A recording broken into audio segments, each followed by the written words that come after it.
Oh, everybody caught me dancing. Hey, everybody, what's up? Welcome to Fact Check TV Live. I am Hajordis, better known to our subscribers and our followers as Mama J. Tonight we have a very dynamic show for you here on Fact Check TV. We're going to have guests that will be joining us here on our panel tonight.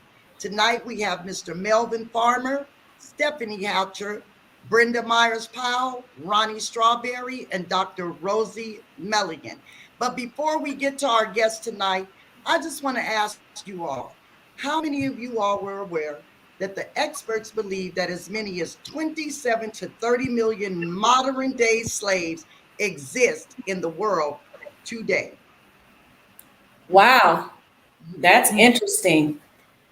That being said, we have some experts here tonight, as Mama J stated, and we are going to bring Brenda on to discuss everything that she knows about sex trafficking and missing persons.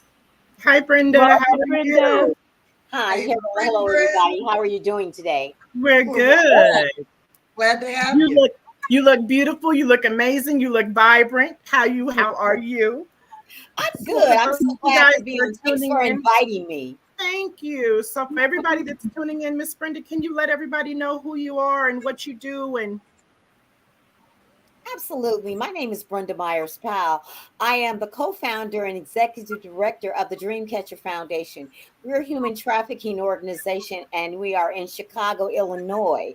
We started in 2007, and we have been thriving ever since as a positive organization that serves young ladies as early as 11 years old to 24 years old. But we don't turn down anybody because, as we all know, human trafficking is a problem in the United States as well as abroad. When people think of human trafficking, they think of some poor girl in another country. But as we well know, there's domestic human trafficking with our young girls, and it starts as early as 11 years old. We have a pandemic in the United States. It is very serious of human trafficking of teens, of runaways, of young girls. There is an epidemic in our own country. The city that I service, Illinois, Chicago, Illinois, is the third largest hub in the country for human trafficking. We have an epidemic going on, which is not being tended to because we have so many other epidemics going on in our country, such as the guns, the shootings, the mass shootings around the country.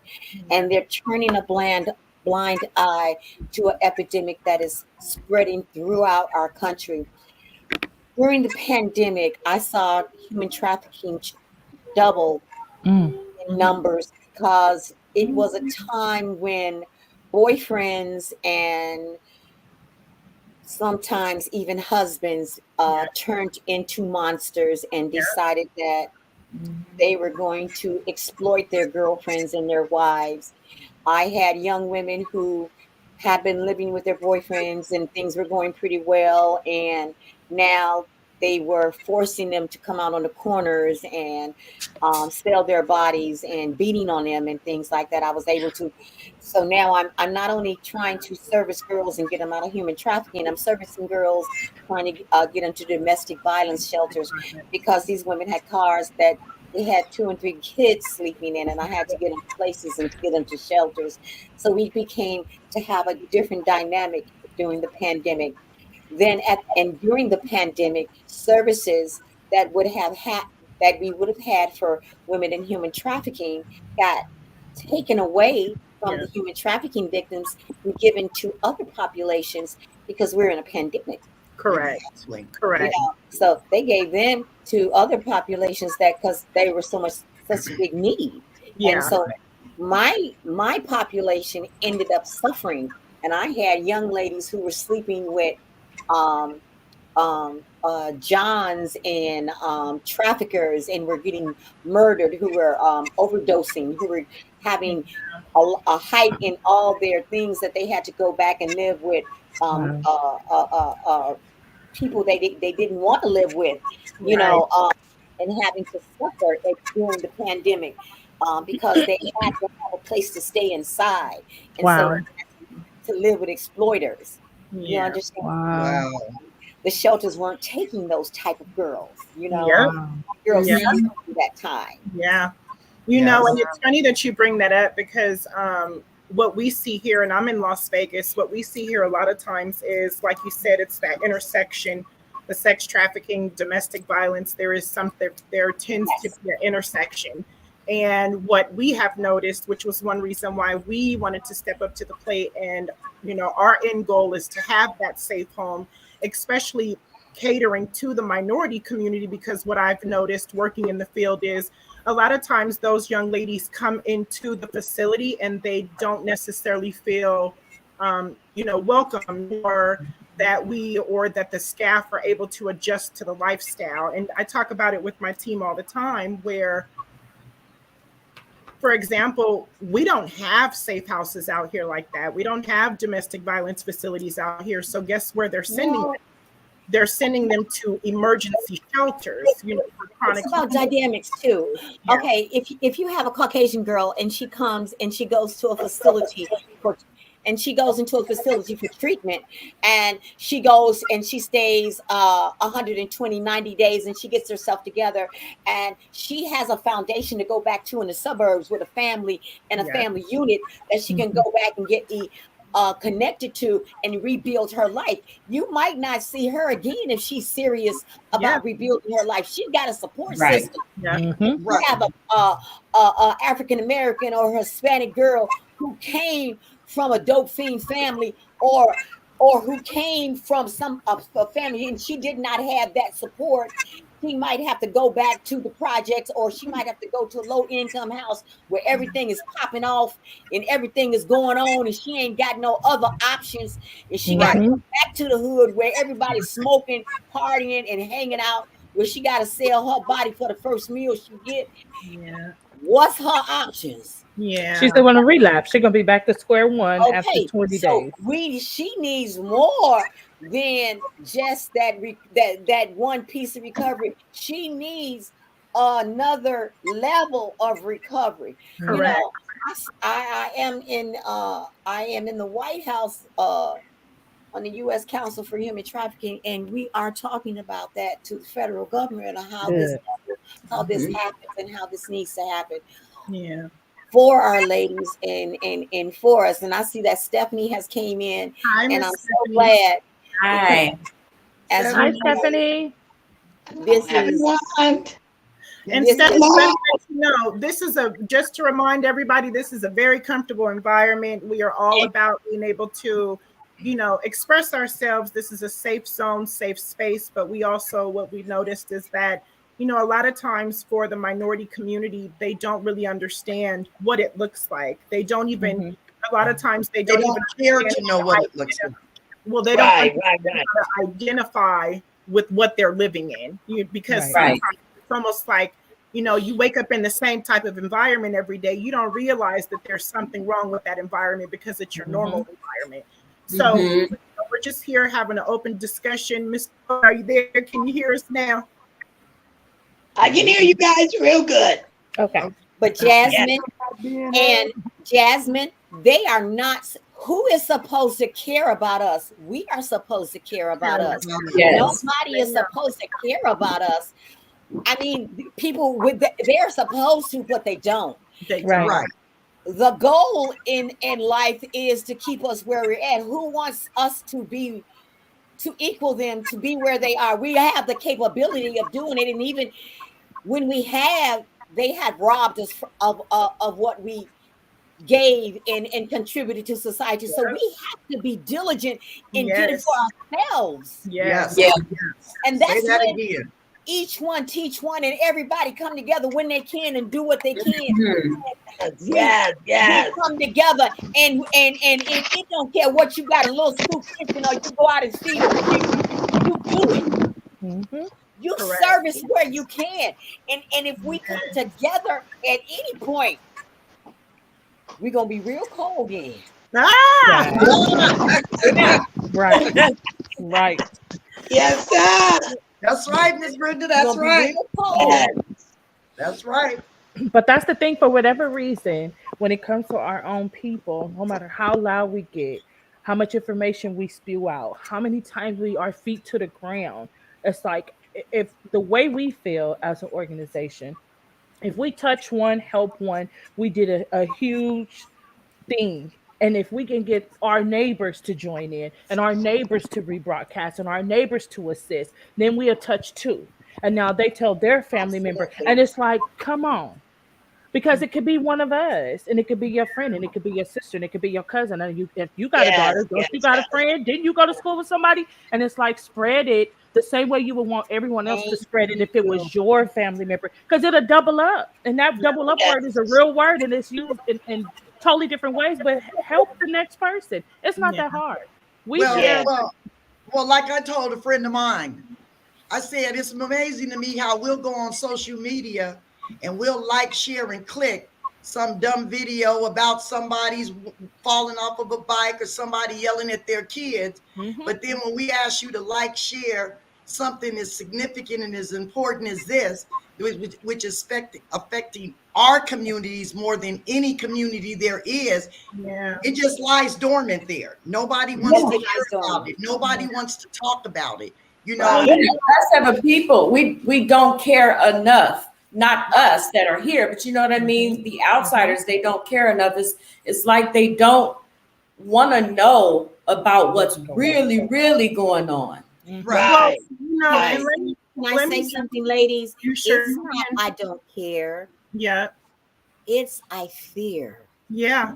Yeah. I fear. Yeah. I've been taught to be fearful. Yeah. And in that fear, I have a fear of the responsibility I have if I acknowledge the fact that this is really happening. Now I have to get up and put some action behind it. Because me acknowledging the problem, I see it, now I gotta go and deal with it. That's true. And then, you know, going off of what you're saying, Miss Brenda, not only do I gotta go and address it, but then I got to feel every inch of that pain. Yes. And that pain is not just the pain I'm not ready for that. Yeah. Am I ready for that? Yeah. Am I ready for that? And then it's a responsibility, you know what? We as a people are naturally warriors and like that. We but they have made us afraid to apply that. Yeah. We understand why, but we should look toward God. And if we look toward God, we won't have any fear. And oh my God, it's just a matter of knowing where we can look for strength. You know, can I say something? Yeah. Can I jump in? I'm jumping in. We double dutching, I guess. My thing is, where are the women, the soul sisters, the women that really care? Where are the mothers? Where are the women? You know, I have to bring God up because that's who saved me. God. It was nobody but God. It wasn't no program. It wasn't none of that. It was God.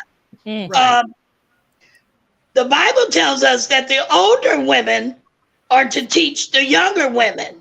The younger women must have mentors. We don't have no women that got time to mentor these young girls, to tell them, keep your panties up. You ain't supposed to be giving no head at the age of 12. You ain't even really supposed to know what sex is about. Ministry starts at home. This stuff is, we was raised in good homes. You know, we snuck out and we did what we needed to do. But I fear for the girls today because we don't have any more strong mothers. The mothers are trying to be cougars instead of mothers. They're chasing down the youngsters and all of that stuff. Whereas train up a child in the way they should go, and when they get old, they won't depart from it. That's how we made it back to this square. Back to square one. You know, my mother raised me right, but as I got older, I kind of ventured off. And then I did my own thing. I made a choice.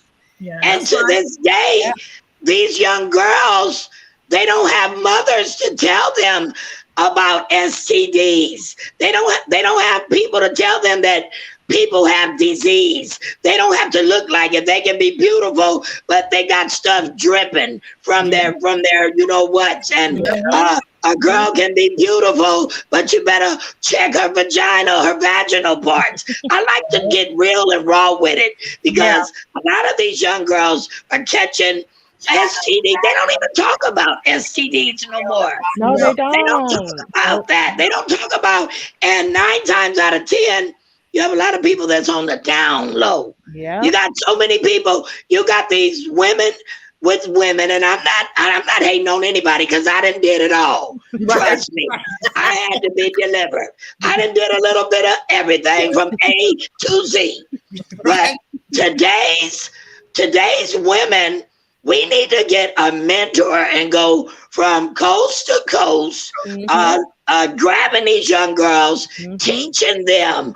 They don't know what to do. They don't know right from left. They don't know left, right. They don't know up from down because their parents are not together 9 times out of 10. How many people do you know that are in marriages where they are given strict rules like in the 70s and in the 80s when we were coming up? Yeah, we gang banged. We did our little thing. We partied. But the world is turning and it's gotten worse. You got babies out there. Guys are making them give them head. I'm gonna keep it real and just performing all kind of slaves. They're slaves. And this thing, we need women to stand up. Like I said, we need to get something together and go coast to coast and just put a platform. And do a platform of mentoring young girls because a lot of them don't even know. They don't know. They don't know. And the Bible tells you that my people perish for lack of knowledge. That's right. A lot of people perishing because they don't know nothing. Nobody has taught them anything. That's right. But we're willing to teach them the game of life.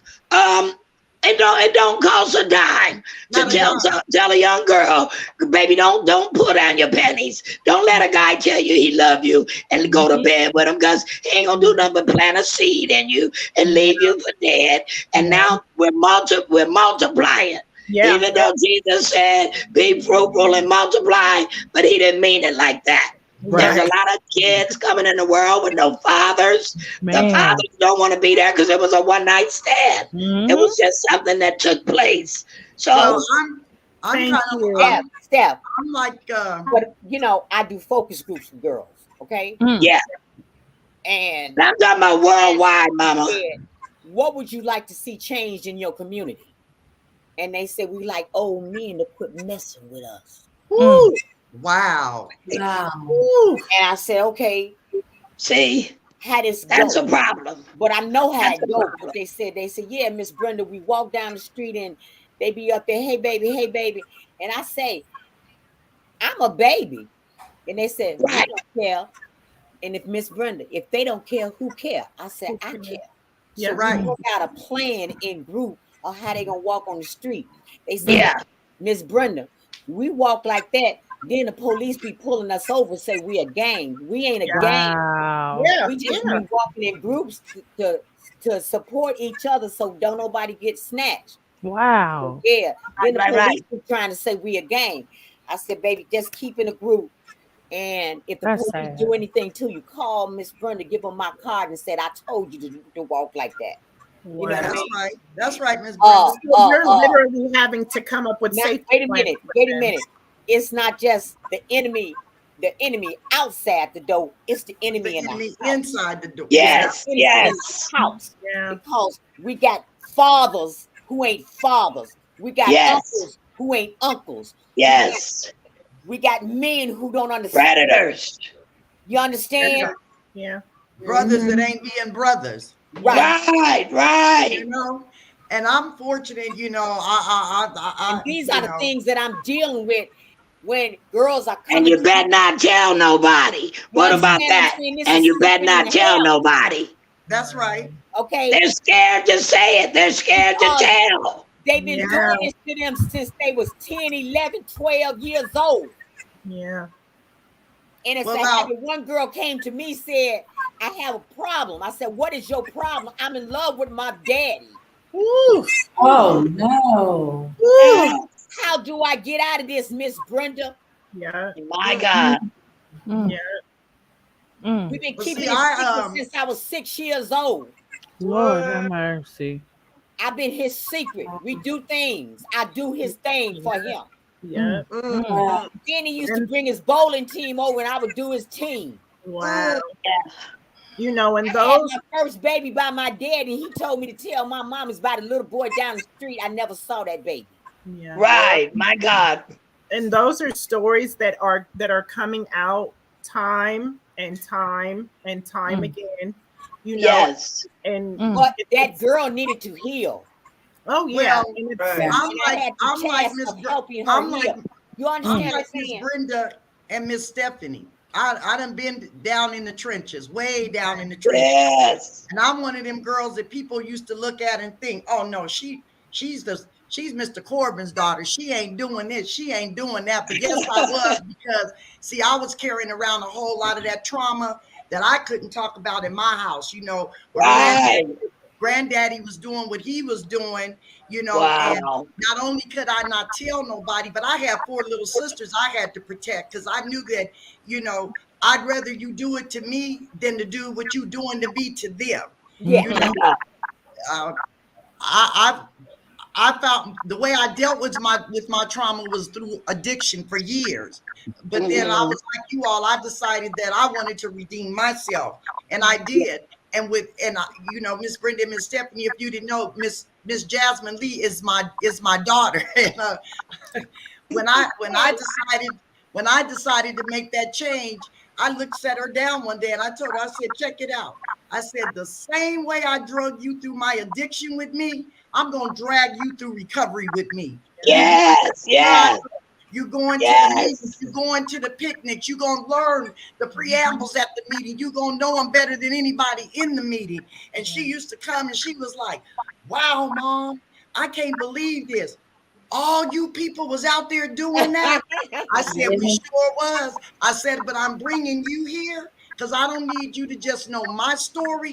I need you to hear all of them story. Yes, so you know that you don't have to live that way. You don't got to pull your panties down. You don't got to be laying up with somebody. And if somebody's messing with you, you can come and talk to me. Yes, yes. Mr. Malcolm, okay, we want to make sure we can hear you because I know you got some things to say. He over there like,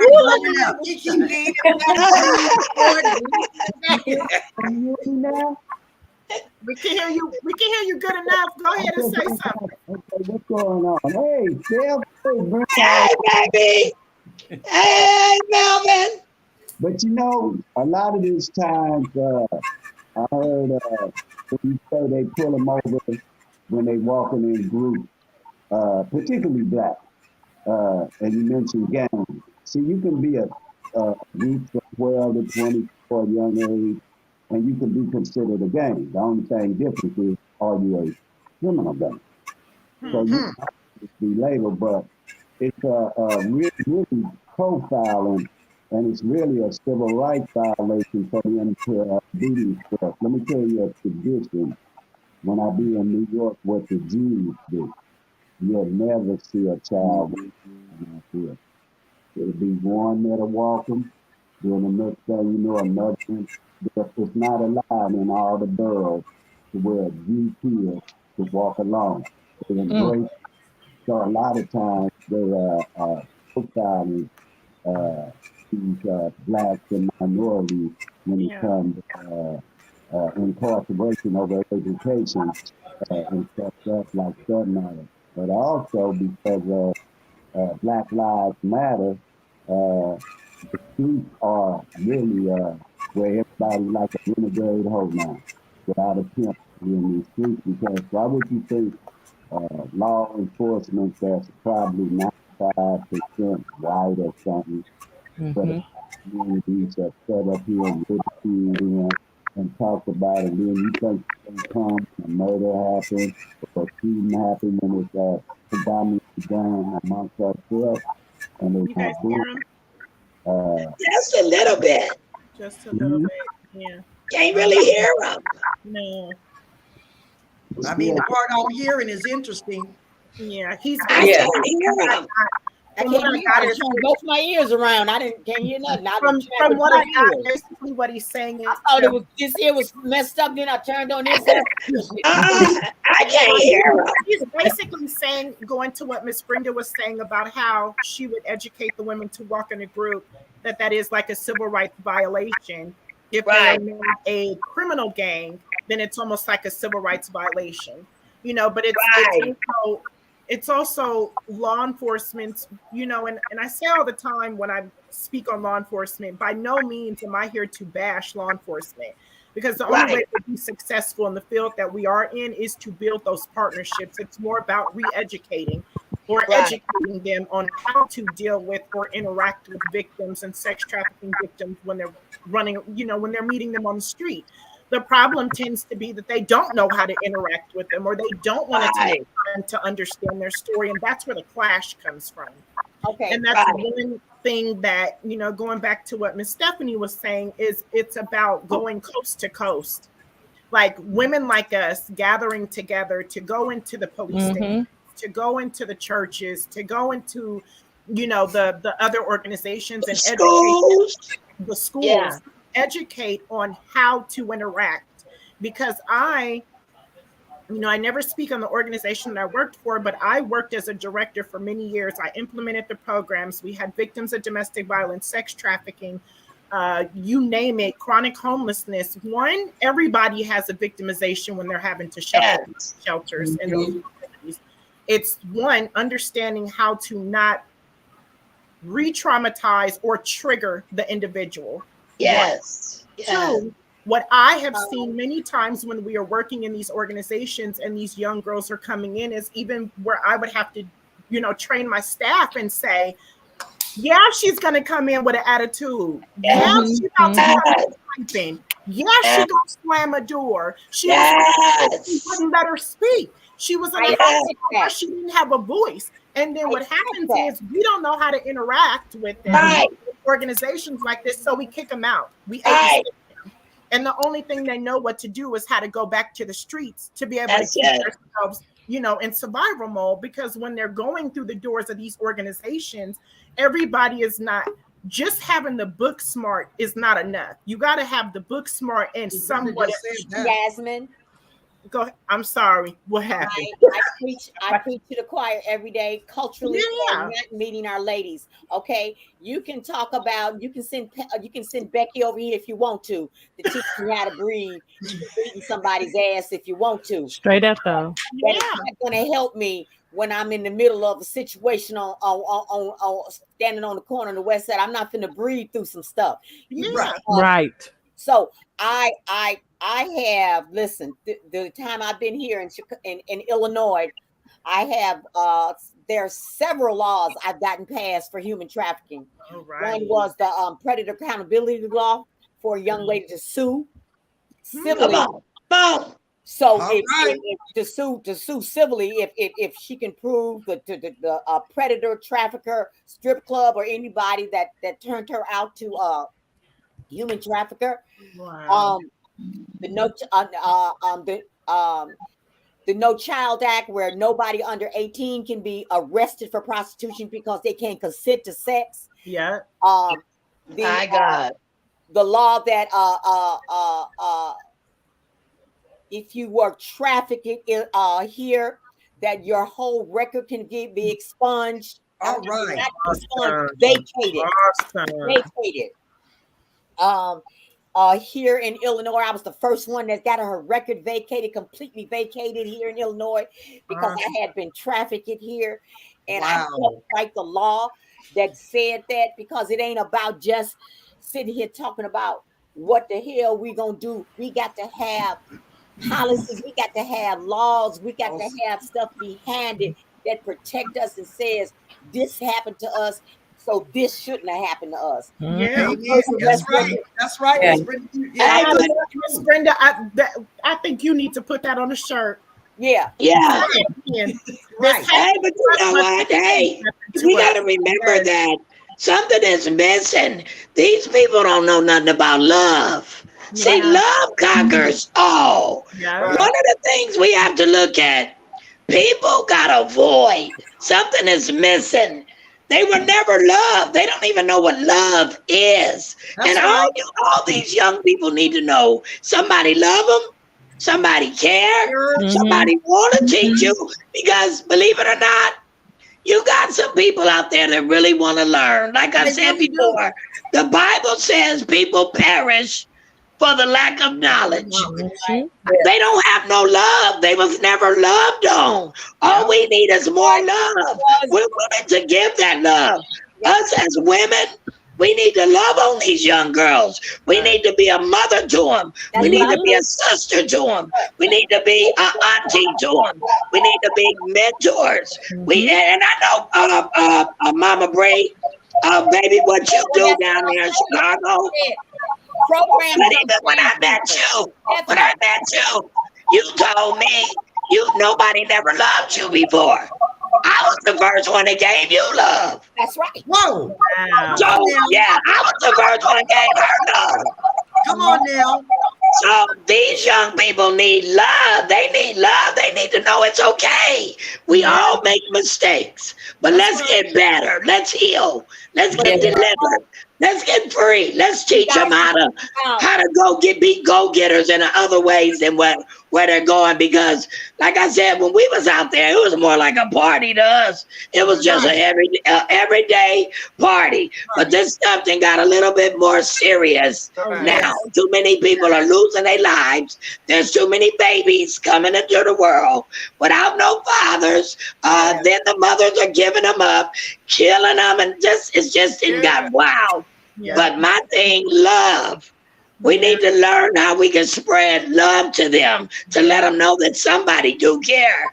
Right. Somebody cares. I'm on the same page with Miss Brenda about the whole, I'm trying to think of the word I'm looking for. These governments, they want to open up these programs, but they want to put these young ladies in these programs, and everything. Programs don't help people. Relationships help people. Yes. Right. What we trying to get through to you, y'all don't know shit about us. Right. Nothing.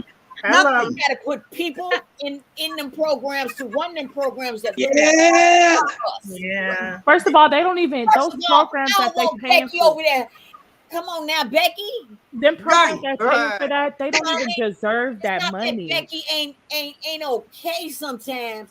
Is that she can't hit that spot. Right. She can't go deep with me. Okay. Right. It wasn't who took me there. Right. Some sisters who got with my spirit when I was up in there. Yeah. Yes. Who came down there and said it's gonna be all right. Sit down. Yeah. And don't move from this spot. Okay. Yes. Ain't nobody scared of you, Breezy. Right. Real talk though. And guess what? You needed to hear that. Up in there right now.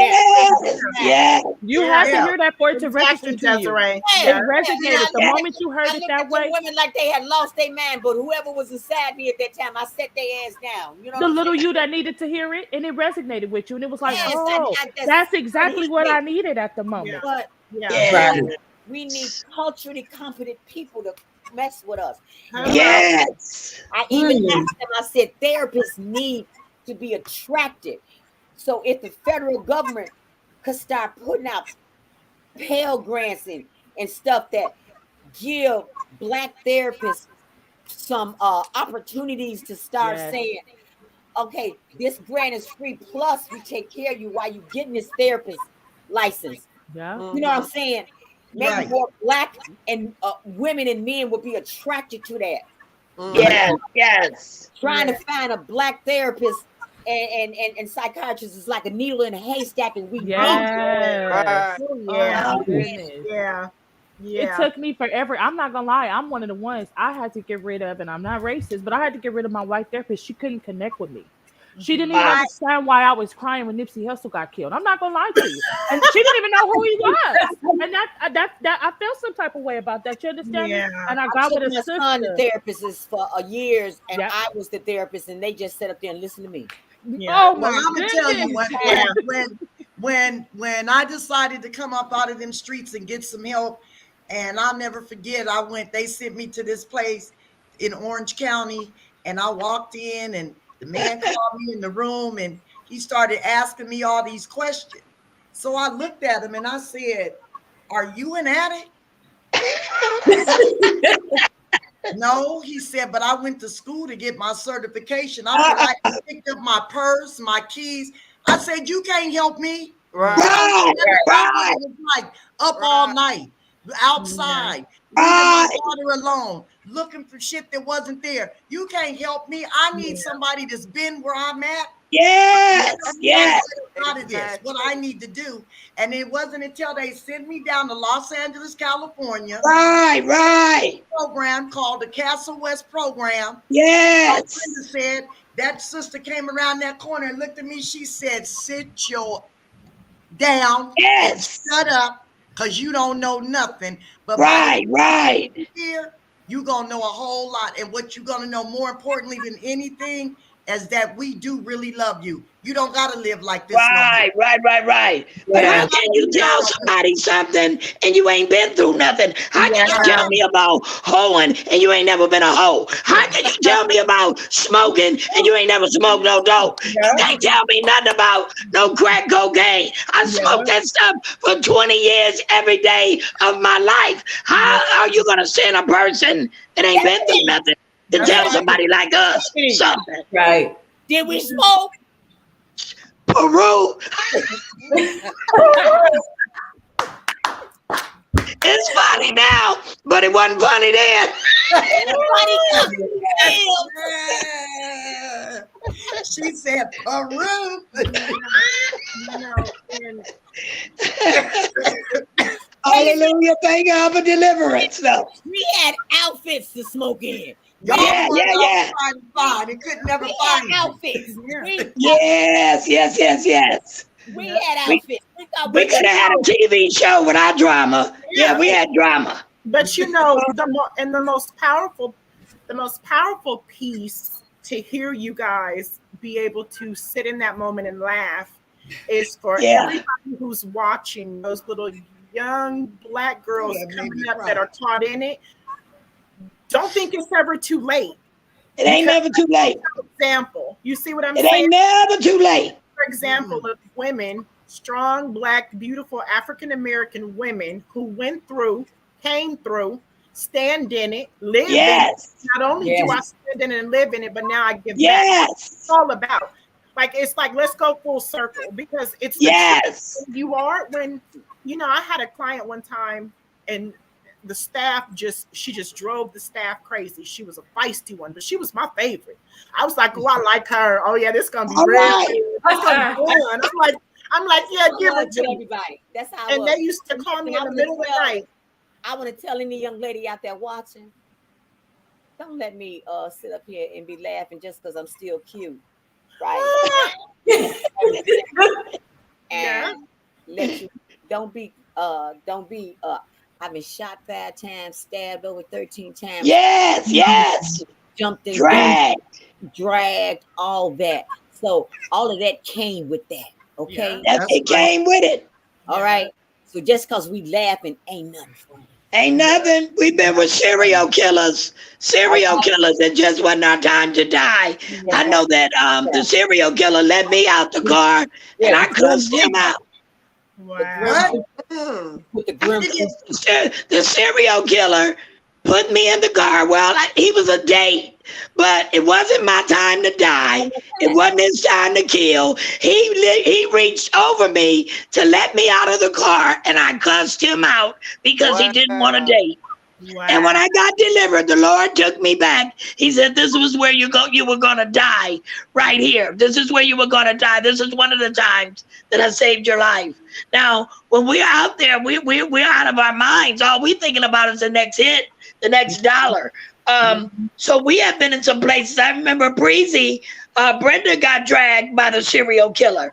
took me. I had just left. And I'm talking about showed up back up on the whole stroll, ready to work. Had just got dragged by the serial killer. I'm talking about in the 70s, early 80s was when Dwayne Turner, he was one of them. Dwayne Turner and the baseball cap serial killer. They were killing all the girls up through there through Figueroa, but that was really our neighborhood, and we stayed close to home. But the serial killer, like I said, God had a plan for us because he had both of us. He drugged Brenda through an alley and he let me out the car. This is the same Dwayne Turner, the serial killer that were dumping girls in the trash cans under the freeways, all back up through them 70s and 80s and them 90s, burning all up through Figueroa and through there. Wow. So it's only by the grace of God that we made it out. It wasn't nothing we did. God just had another plan. He knew we would be bold with this. He knew that we would tell it. He knew that we would expose it, expose the wickedness that goes on in darkness. He knew that we would be bold soldiers and that we would want to help the next young lady so she don't have to go through this. Yeah. Because it's fun when it's all said and done. It's fun when you take that first hit. But when you run for 20 years smoking it, it gets ugly. It gets ugly. It gets real ugly because you got to face your homeboys. You got to face your people that want to see you die. You know, it was a lot of my homeboys that laughed at me. But you know what? Who got the last laugh? I'm laughing now. Yeah, I'm laughing now because I serve a God that sit high and looks low. And he brought us out only to go back to where we came from to help pull somebody else out. That's right. Yes. That's how he did me. Wow. Yeah. That's it. And That's how that's that one of the goes. reasons that Jasmine and I are so passionate about this foundation.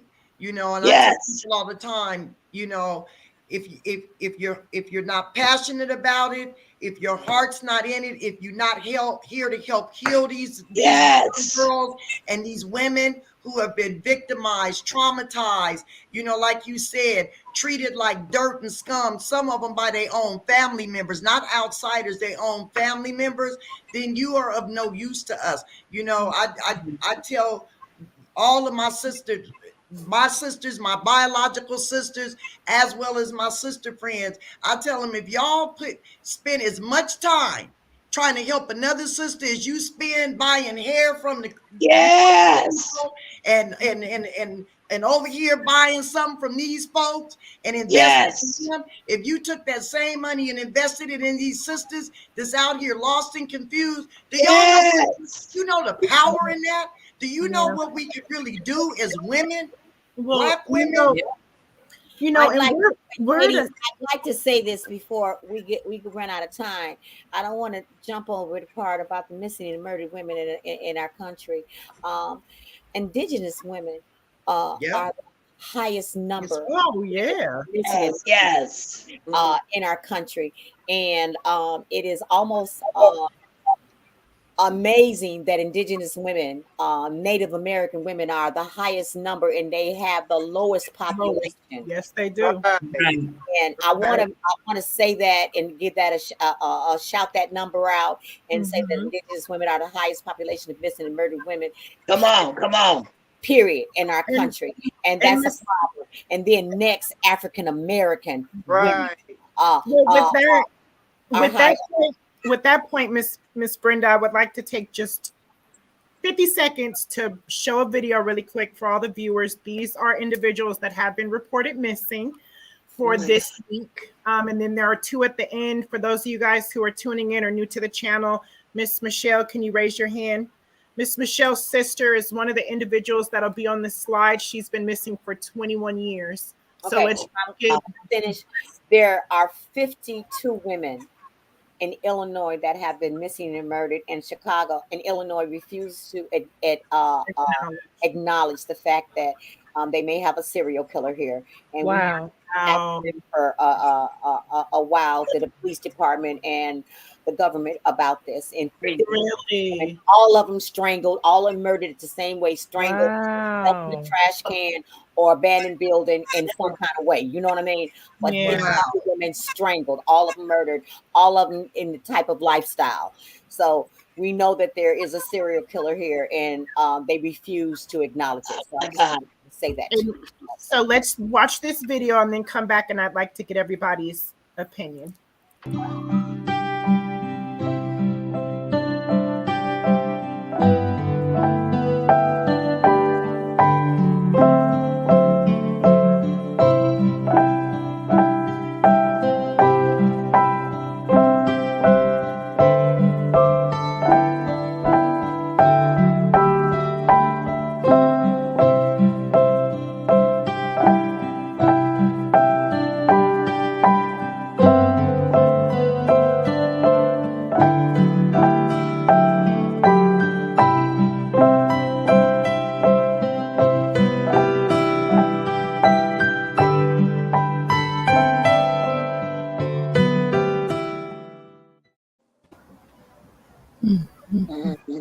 Wow. Them were all babies. All of them were young.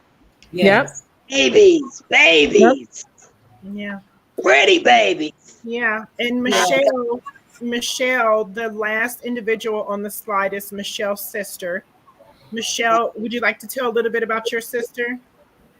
I'm sure. She's been missing for 21 years from Richmond, Indiana. She was doing laundry, and she left my mom's house and went back to get her laundry and hasn't been seen since. We do have a person of interest. He killed himself back in 2010, and they also believe he was a serial killer, but we've never found her. We're still looking, and they really don't have a suspect. He's just a person of interest, so we're still looking. Yeah. So it all,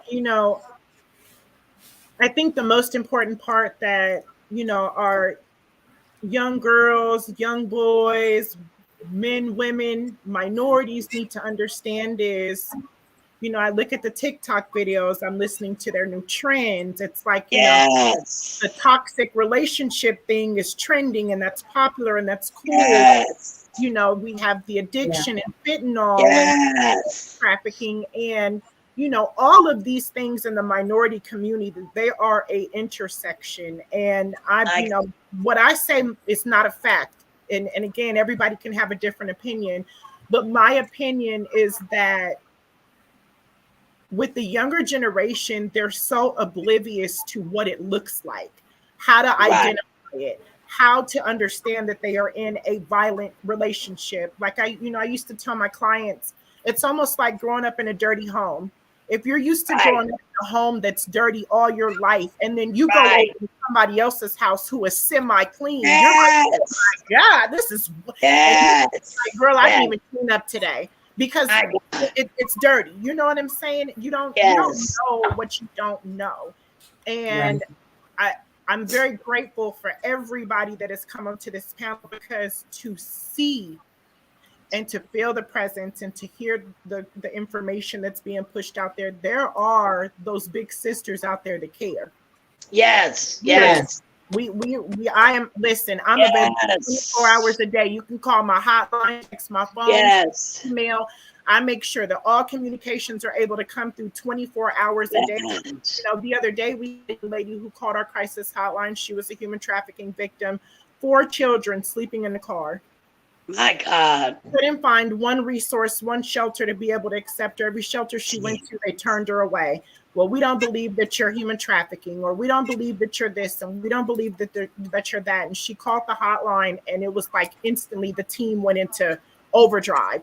And before we looked at it, we had her going from Las Vegas to Arizona to a safe house. Like, get out of here, let's go.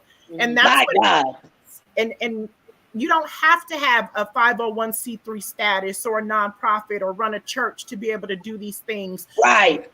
Just get the tools and understand and the resources that are out there so that we can help the next person. You don't have to have an organization and a company. You just have to have the knowledge to understand how to help somebody out of that pit. That's how we started. You know, it's like that. You know, it's like that's what I said. I said we have to be a community ourselves, so that we can service ourselves out here. And that's a great thing that you said.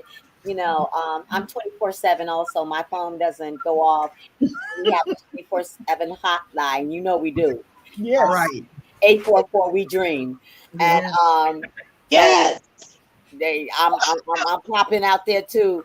Miss Brenda, can you please give your website information? Yeah, the dreamcatcherfoundation.org.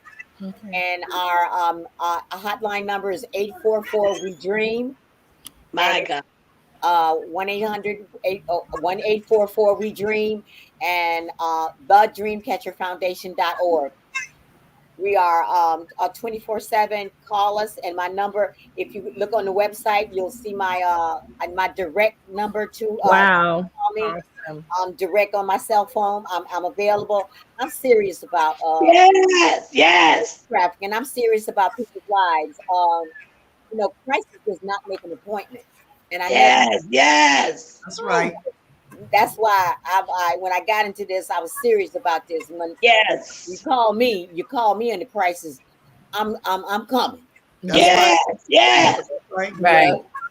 And that's so funny that you say that, Miss Brenda. I had a client one time. She was, you know, I've never thankfully had to experience addiction, but like my mom said, I went through the addiction and the recovery, so I could tell you the 12 steps. Man. Like I was knock, okay, like in a heartbeat. I'm like, when I was a kid, I was like, you better not smoke that. Let me tell you a story. Right. Whoa, hold on, I don't want that. That's good. That's good. And she was experiencing addiction. She was on meth, and I would tell her all the time. She'd come to my meetings high, slumping, sliding out the chair, and I'd tell her, one day you're gonna call me, and when you call me, you're gonna be ready. Don't call me before that. Call me when you're ready, and I promise you I'm here. And she literally called me at about 3:30. She said, Miss Jasmine, I'm tired. I said, are you sure? She said, no. She said, listen. She said, I'm tired. I got in my car. I drove to her home. I packed a bag for her. I had some snacks ready. I didn't know if I had it ready. Listen, I have an old this an old hoe, right? She coming up to my center because she was in recovery with me back in the day, right? Wow. She saw me now. She said, you got your own organization. I said, yeah. She said, you think you're something now, don't you? I said, no, but come on up here. Coming up there, you know, seeing me and shit, so, you know, I was that's right. Directing and stuff. And then she come up there cuss me out every day. Yeah. Fuck you ain't shit. Yeah. But she was coming. Yeah. Right. And that's all Yeah. that matters. That's all that And all matters. my staff would get mad at her, say, she can't come up and disrespect you like that, Miss Brenda. I just laugh at her. I said, she'll be all right. Yeah. But Yeah. I did it. Yeah. I did it. I I did it. knew her history, right? Yeah. You know, she had so much stuff in the way. She was so crazy. And then she cussed me out. Then she see me down and said, girl, I'm sorry. You know I love you. I ain't gonna yeah. Yeah. And I just laugh at her then. So she started acting up with my staff. So I said, okay, so if y'all can't handle her when I ain't here, don't let her up, you know. Yeah. And so they told me, but anyway, she started calling me. I'm in Germany. She calling me, right?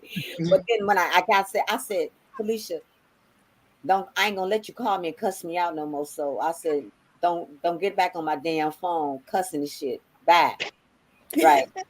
So then she called me 2 weeks later. I got an apartment. Yeah, I just wanted to let you know I could do it. And then I'm gonna start doing some stuff like you know. I'm gonna be a director myself. I said, Yeah. That's right. Yeah. That's right. Yeah. you know, you inspire where you can. Right. You know what I'm That's saying? right. Yeah. Just push. I was saying, When my husband was living, he used to get so mad at me because Jasmine can tell you, I'd have my car loaded down with women. I'd pick them up. Y'all going to the conference. I We have a going car to the full of hoes. meeting. We going to Denny's after we leave the conference and have coffee and have another meeting. And my Yes. Yes. do you I have ever a get couple of tired? hoes I doing said, it no. somewhere. I said, because if I don't do it, who will? And I need these women to understand if I could make it through what I came through, can believe Yeah. me, so can you. So They it's can. such a On the track beautiful in my thing that, Cadillac and yeah. look at him and say, put your ass in the car. And they go, I said, look at you. You look like Reba Wobble and it don't fall Yep. down. I said, well, you can barely stand up. Get your ass in the car so I can take you so you can take a nap. Yeah. Yeah. Yeah. Yeah. Yeah. I said, Yeah. yeah, get a nap. Yeah. You know, what I can tell you is nobody on this panel will have a problem answering the question, what did you do with your dash? With your what? With your dash. Dash. What did you do with your dash? Have y'all ever heard of that before? No. Never heard of. You have your birthday and your death day. What did you do with your dash? We have all. It's so basically what it's saying is, what have you done with your life? Yeah. When you leave here, what can you say that you've done, and who did you help, and how did you give it back? Oh, okay. I I'm giving back. I get it. Yeah. Yeah, I'm spreading the good news on how to get free for real. And the only way I know how to get free, like even like me and my girlfriend, my best friend right there, Brenda, me and her. But no, what y'all don't know was me and Breezy met each other. She turned me out. You know what? Oh yeah. But check this out. It was meant for me and her to meet. It was meant for me and her to meet. God knows just who to bring into your life. Guess what I said when I met her? Oh, she's so fun. I like her. And I wanted to run with her. That was my decision. She was the best thing that ever happened to me. She showed me really what a real friend is. What a real friend is. And I tell you, my sister told her, don't hurt my sister. And she said, I showed Breezy what love is, but Breezy taught me how to get in them streets, not to grind, because all Breezy wanted somebody was to love her. And that's what I did. That's right. And she gave me the benefit of the doubt. She used to make me sit at the dope spot while she go get all the dope and all the money and come back. And that was one of the main things that I loved about her. She kept me going, but really all she needed was a guardian angel to guard over her. But as the world turned, I liked what we were doing. And when Breezy wasn't around, I had to learn how to get my own dope. So that's how that story went. Because I'm not one to just sit up and wait or nothing, but I told her what love is. And that's why I can only speak what I know. I'm coming with the Savior, the living God, because if it had not been for God, we would all be dead. Because somebody was out to take our life just like they was out to take these young ladies' life. And I tell people all the time, I don't have a sinner, but I am a free will speaker. I will speak and I will give it up like never before. This is what I do. I'm a minister. I minister the gospel. I minister from the crack pipe to prostitution to the pulpit. God made a believer out of me, because out of all of that 20 years of being smoking dope, walking the streets, I stand today strong and tall, and I'm going to stand up a giant in the spirit. Nobody saved me. God delivered Stephanie. He had his hand on me the whole time I was in them streets. Wow. So and he had his hand on you, and he had his hand on you, and you, and you, and you, and you, because you never been addicted. So that's a blessing in itself. But look at you. You're the one that's created all of this. So God knows just who to use. I go around, I'm like an inspirational speaker. Like I said, I love to mentor. I like to tell the truth, because the truth gonna set you free. And that's what it did for me. I just told the truth about it. I went to a program, but the program didn't work for me, because God is the program. Even in the 12 steps, it's all about 12 steps to get to God. So when it comes to all of that, I got delivered overnight. I got delivered on August the 8th of 1999. I haven't looked back since. I started smoking at 17, and God brought me out at the age of 36. So I just stand here today to tell all of you women, the young lady up here, what's your name? Michelle. I'm going to be praying for your sister. I'm a prayer warrior. I intercede. I'm interceding for these people, because basically all I can do is pray. Somebody prayed for me, and look what happened. So I'm going to be praying for everybody. But if you guys ever need me, I'm going to give Jasmine Lee my information. As far as coming out to speak, me and Brenda will probably do things. Me and her will probably be running together a lot in this, because we ran the streets together. Me and her ran the streets together. That's the way it's supposed to be.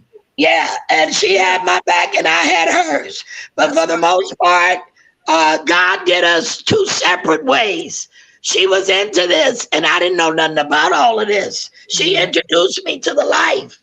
And I thank God today that now we met each other getting high, but now we live together free in the spirit. We can laugh and we can talk about the things we done. She's been a blessing to my life, and we all gonna be a blessing to one another. But I just want to say I love everybody, and I just pray that God takes us to another level in this.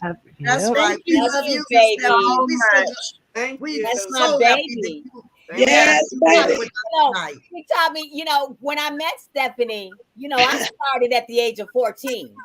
I was kidnapped by two pimps, a whole little big whole line of stuff had already happened. Molested since I was 5. And so when I came around, I had always been on the road by myself.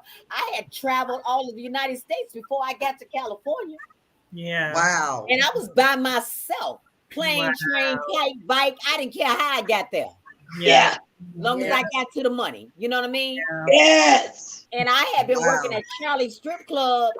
And before I got over there in the area where Stephanie was, because I used to work in all the strip clubs and go, everywhere. No, she didn't. Everywhere. On Florence, over there, Florence and Crenshaw. I know what you're talking about. Yeah. I know what you're talking about. Yeah, I had to hit them all out in Gardenia and everything. And then I ended up over there. And I was wearing a lot of leather, I think. I was over there clowning, and the drug dealers were nice to me. So and I was from Chicago. See, and my style was gangsterous. Yeah. And Stephanie liked that. Yeah. And she wanted to hang with me because I didn't have time for them the girls, you know. Wow. And she didn't either. She liked me. She liked my, you know, Yeah. she liked my That's jazziness. right.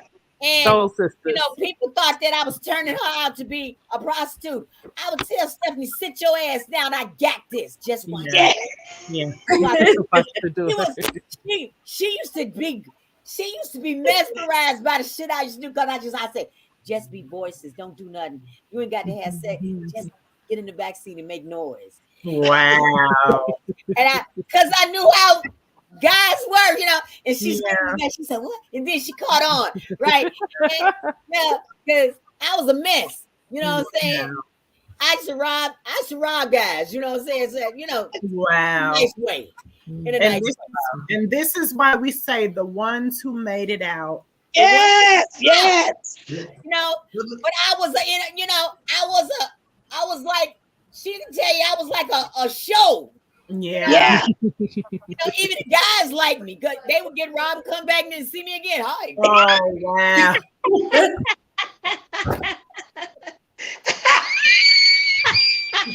Oh, wow. Yes.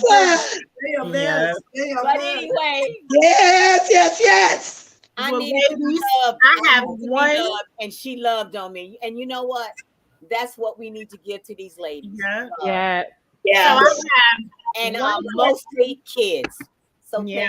thank you, Jasmine Lee. You're welcome. Thank you so much. You're awesome.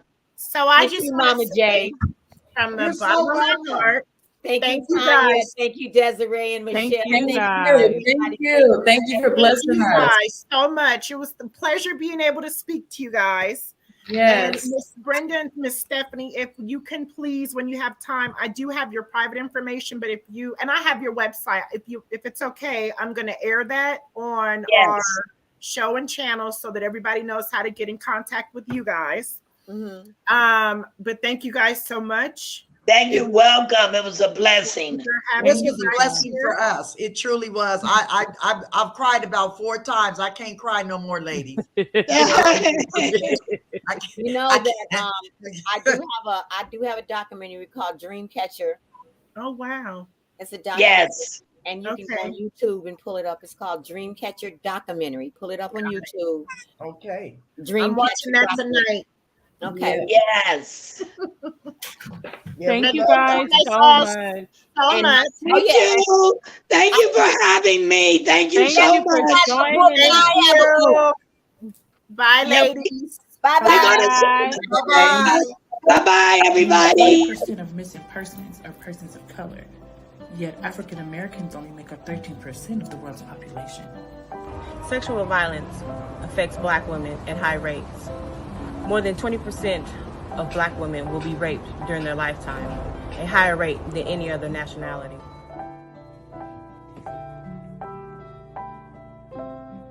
More than 4 in 10 Black women experience physical violence from an intimate partner during their lifetimes. White women, Latinas, and Asian/Pacific Islander women report lower rates. According to the government statistics, 90,000 people are missing in Mexico, and that number continues to grow.